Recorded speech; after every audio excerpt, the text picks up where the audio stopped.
Here I have Samsung Galaxy A04s, and today I'm going to show you how to enter download mode on this device. So firstly you have to turn it off, and after it turns off completely,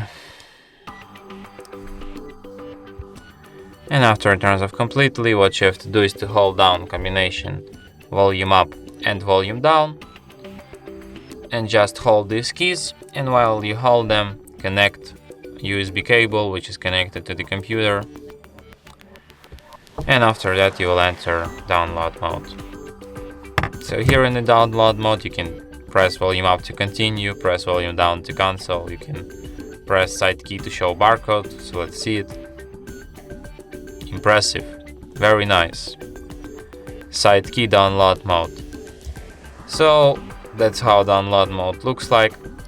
If you want to quit this mode, just hold down power key, just hold down volume down key plus side key for more than 7 seconds to cancel or restart.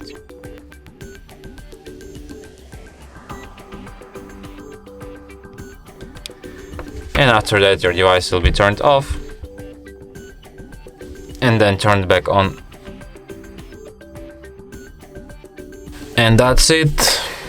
Thanks for watching. If you find this tutorial useful, don't forget to hit that like button and subscribe to our channel.